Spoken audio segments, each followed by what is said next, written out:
शाळांच्या 50 मीटर परिसरात जंक फूडवर बंदी. तुकाराम मुंढेंचा मोठा निर्णय. विद्यार्थ्यांना काय फायदा होणार? नमस्कार. शाळेत जाणाऱ्या आपल्या मुलांच्या हातात तुम्हाला नेहमी काय दिसतं? चिप्सचं पॅकेट, चॉकलेट, कोल्ड ड्रिंक, वेगवेगळे पॅकेज स्नॅक्स आणि अशाच अनेक पदार्थांची आकर्षक पॅकेजिंग आणि जाहिराती. मुलांना हे पदार्थ आवडतात, पण प्रश्न असा आहे, हे पदार्थ मुलांच्या आरोग्यासाठी किती चांगले आहेत? आणि जर एखाद्या शाळेच्या अगदी बाहेरच अशा पदार्थाची दुकानं असतील तर मुलांनी हे पदार्थ खाऊ नयेत अशी अपेक्षा आपण कशी करणार? याच प्रश्नावर आता महाराष्ट्राच्या अन्न आणि औषध प्रशासनाने म्हणजेच FDA ने मोठं पाऊल उचललं आहे. शाळांच्या 50 मीटर परिसरात जास्त चरबी, साखर आणि मीठ असलेल्या म्हणजेच HFSS खाद्यपदार्थांच्या विक्रीवर, मोफत वाटपावर आणि जाहिरातीवर कठोरपणे बंदीची अंमलबजावणी करण्याचे निर्देश देण्यात आले आहेत. ही माहिती FDA आयुक्त तुकाराम मुंढे यांनी दिली आहे. पण नेमकी ही बंदी काय आहे? कोणते पदार्थ यामध्ये येणार आहे? शाळेपासून 50 मीटरच का? यामुळे विद्यार्थ्यांना खरंच काय फायदा होणार आहे का? आणि या निर्णयाची अंमलबजावणी प्रत्यक्षात किती कठीण आहे? आज आपण याच विषयाचा सविस्तर आढावा घेणार आहोत. सर्वात आधी समजून घेऊया HFSS म्हणजे काय. HFSS म्हणजे हाय फॅट, सॉल्ट आणि शुगर. म्हणजेच ज्या खाद्यपदार्थांमध्ये चरबी, मीठ किंवा साखरेचे प्रमाण जास्त असते अशा पदार्थांचा या नियमांमध्ये विचार केला जातो. उदाहरणार्थ, अनेक प्रकारचे चिप्स आणि पॅकेज स्नॅक्स, जास्त साखर असलेले काही पदार्थ, साखरयुक्त पेये आणि काही प्रकारचे कॉन्फेक्शनरी प्रोडक्ट्स आणि इतर अतिप्रक्रिया केलेले पदार्थ यांचा यात समावेश होऊ शकतो. पण एक गोष्ट लक्षात घेणं महत्वाचं आहे, प्रत्येक पॅकेट बंद पदार्थावर बंदी आहे असं नाही. एखादा पदार्थ फक्त पॅकेटमध्ये आहे म्हणून तो बंद होणार नाही. त्यामध्ये फॅट, सॉल्ट आणि शुगरचं प्रमाण किती आहे या संबंधीचे निकष महत्वाचे आहे. मग 50 मीटरच का? आता हा प्रश्न अनेकांच्या मनात येऊ शकतो. शाळेच्या आत बंदी केली असती तर समजलं असतं, पण शाळेच्या बाहेरच्या 50 मीटर परिसरातही बंदी का? कारण मुलं शाळेच्या गेटच्या आत असतात तेवढाच वेळ महत्वाचा नसतो. शाळेच्या बाहेर आल्यानंतर काही मीटरवर एखादं दुकान असेल आणि त्या दुकानात आकर्षक पॅकेजिंग मध्ये चिप्स, चॉकलेट किंवा शुगरी ड्रिंक्स असतील तर मुलांसाठी हे सहज उपलब्ध होतात.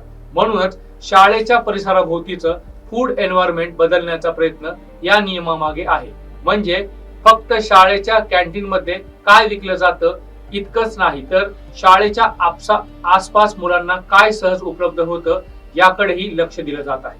फक्त विक्रीवरच बंदी नाही, तर आणखी एक महत्वाचा मुद्दा आहे. या निर्देशांमध्ये अशा पदार्थाची विक्री, मोफत वाटप आणि जाहिरात यांच्यावरही लक्ष केंद्रित करण्यात आलं आहे. कारण आजच्या काळात जाहिरात मुलांच्या खरेदीच्या सवयींवर मोठा प्रभाव टाकते.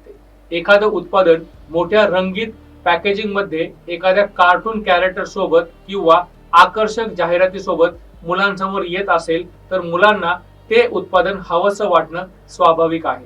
म्हणून मुलांच्या आजूबाजूचं फूड एन्व्हायरमेंट बदलणं हा या निर्णयाचा मोठा भाग आहे. याचा विद्यार्थ्यांना काय फायदा? आता सर्वात महत्वाचा प्रश्न, यामुळे आपल्या मुलांना नेमका काय फायदा होणार? सगळ्यात पहिला फायदा म्हणजे जंक फूडचा सहज संपर्क कमी होऊ शकतो. मुलं एखादा पदार्थ रोज पाहतात, रोज त्याची जाहिरात पाहतात आणि शाळेबाहेर तो सहज मिळतो तर तो खरेदी करण्याची शक्यता वाढते. पण जर शाळेच्या परिसरातच अशा पदार्थाची उपलब्धता कमी झाली तर मुलांच्या हातात ते पदार्थ सहज जाण्याची शक्यता कमी होऊ शकते. दुसरा फायदा, चांगल्या आहाराच्या सवयी. मुलांच्या खाण्याच्या सवयी लहानपणी तयार होतात. जर लहानपणापासूनच चिप्स, जास्त साखरेचे पदार्थ, जास्त मीठ असलेले स्नॅक्स आणि शुगरी ड्रिंक्स यांची सवय लागली तर पुढेही ती सवय कायम राहू शकते. त्याउलट फळ, भाज्या, कडधान्य, होल ग्रेन्स, दूध आणि इतर पौष्टिक पदार्थ यांचा आहारात समावेश वाढला तर मुलांच्या फूड हॅबिट्स अधिक संतुलित होण्यास मदत होऊ शकते. म्हणून हा निर्णय फक्त आज मुलाने काय खाल्लं याबद्दल नाही, तर मुलाची उद्याची खाण्याची सवय कशी असेल याबद्दल आहे. तिसरा फायदा, भविष्यातील आरोग्याचा प्रश्न. जास्त साखर, मीठ आणि अनहेल्दी फूड्स असलेल्या या पदार्थांचा वापर वारंवार सेवन करणं ही आरोग्याची आहारयुक्त पद्धत नाही. मुलांच्या वाढीच्या काळात संतुलित आहार आणि शारीरिक हालचाल अत्यंत महत्वाची असते. म्हणूनच शाळेच्या वयातच healthy foods plus physics activity यावर भर देणं महत्वाचं आहे. कारण आरोग्यदायी सवयी फक्त आजच्या आरोग्यासाठी नसतात, त्या भविष्यातील जीवनशैलीही संबंधित असतात. पण फक्त जंक फूड बंद करून प्रश्न सुटणार का? नाही. आणि हा या निर्णयातील सर्वात महत्वाचा मुद्दा आहे. मुलांना फक्त एवढंच सांगून उपयोग नाही की चिप्स खाऊ नका, त्याऐवजी चिप्स ऐवजी काय खायचं हा पर्यायही मुलांसमोर असला पाहिजे. म्हणून शाळांच्या कॅन्टीन मध्ये फळभाज्या, होल ग्रेन्स, कडधान्य, दूध आणि इतर पौष्टिक पर्याय उपलब्ध करून देण्यावर भर असणं गरजेचं आहे. शाळेच्या कॅन्टीनचा प्रश्न, समजा शाळेच्या कॅन्टीन मध्ये चिप्स बंद केले पण त्याऐवजी पोषक पदार्थ मिळतच नाहीत किंवा पौष्टिक पदार्थ इतके महाग आहेत की मुलांना ते परवडत नाहीत, तर नियमाचा अपेक्षित परिणाम मिळणार नाही. म्हणून हेल्दी फूड्स हा फक्त उपलब्ध नसून परवडणाऱ्या किमतीत उपलब्ध असणं गरजेचं आहे. उदाहरणार्थ पोहे, उपमा, इडली, भाजीपोळी, कडधान्यांचे पदार्थ, फळं असे स्थानिक आणि तुलनेने पौष्टिक पर्याय उपलब्ध करून देता येऊ शकतात. या निर्णयात शाळांचीही जबाबदारी आहे. हा नियम फक्त FDA ची जबाबदारी नाही, शाळा व्यवस्थापनाचीही मोठी भूमिका आहे. शाळेच्या कॅन्टीन मध्ये काय विकलं जातं, शाळेच्या कार्यक्रमात मुलांना कोणते पदार्थ दिले जातात, शाळेच्या आवारात कोणत्या उत्पादनांची जाहिरात केली जाते आणि शाळेच्या आसपासच्या नियमांचं पालन होतंय का याकडे लक्ष देणं गरजेचं आहे. फूड सेफ्टीचाही मुद्दा. आणखी एक महत्वाची बाब म्हणजे शाळेच्या किचन मध्ये किंवा विद्यार्थ्यांना अन्न पुरवणाऱ्या व्यवस्थेत फूड सेफ्टी अत्यंत महत्वाची आहे. अन्न पौष्टिक असणं महत्वाचं आहेच, पण ते स्वच्छ आणि सुरक्षित पद्धतीने तयार केलं जाणं तितकंच महत्वाचं आहे. म्हणून स्कूल किचन्स आणि फूड सप्लायर्स कडे आवश्यक फूड सेफ्टी लायसन्स किंवा रजिस्ट्रेशन असणंही महत्वाचं आहे. पण या निर्णयाची खरी परीक्षा कुठे आहे? अंमलबजावणीत. कारण कागदपत्रावर नियम करणं सोपं आहे, पण प्रत्यक्षात प्रत्येक शाळेच्या 50 मीटर परिसरात कोणती दुकानं आहेत, काय विकलं जातं, कुठे जाहिराती आहेत, कोण मोफत पदार्थ वाटत आहे यावर सातत्याने लक्ष ठेवणं हे मोठं काम आहे. विशेषतः मोठ्या शहरांमध्ये जिथे शाळांच्या आसपास अनेक दुकानं आणि फूड स्टॉल्स असतात आणि तिथे पालकांची भूमिका देखील महत्वाची आहे. सरकार नियम करेल, FDA तपासणी करेल, शाळांची कॅन्टीन मध्ये बदल करतील, पण शेवटी मुलांच्या खाण्याच्या सवयी घरीही तयार होतात.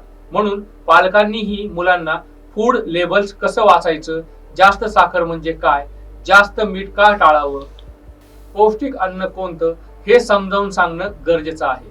कारण मुलाला फक्त पदार्थापासून दूर ठेवणं हा कायमस्वरूपी उपाय नाही, मुलाला योग्य निवड करायला शिकवणं हा कायमस्वरूपी उपाय आहे. तुकाराम मुंडेच्या निर्णयाकडे कसं पाहायचं? माझ्या मते या निर्णयाकडे फक्त चिप्स बंद झाले, कोल्ड ड्रिंक्स बंद झालं अशा दृष्टिकोनातून पाहणं योग्य ठरणार नाही. या मागचा मोठा प्रश्न आहे, आपण आपल्या मुलांसाठी कोणतं फूड एन्व्हायरमेंट तयार करतोय.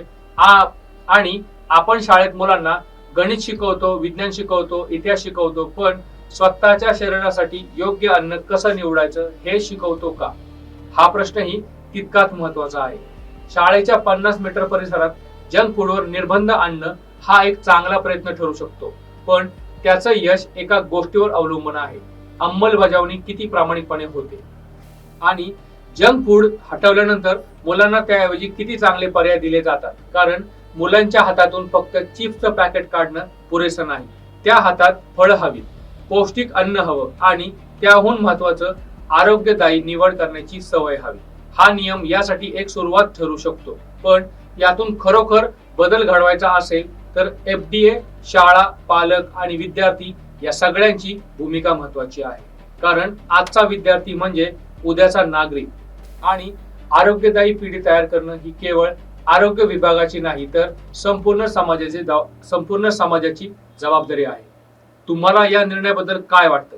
शाळांच्या 50 मीटर परिसरात जंक फूडवर कडक निर्बंध असायलाच हवेत का, की मुलांना काय खायचं आणि काय खायचं नाही यांचा निर्णय पालक आणि मुलांवर सोडला पाहिजे. तुमचं मत कमेंटमध्ये नक्की सांगा. व्हिडिओ माहितीपूर्ण वाटला असेल तर लाईक करा, शेअर करा आणि अशाच अभ्यासपूर्ण विषयांसाठी आपल्या चॅनलला सबस्क्राईब करा. धन्यवाद.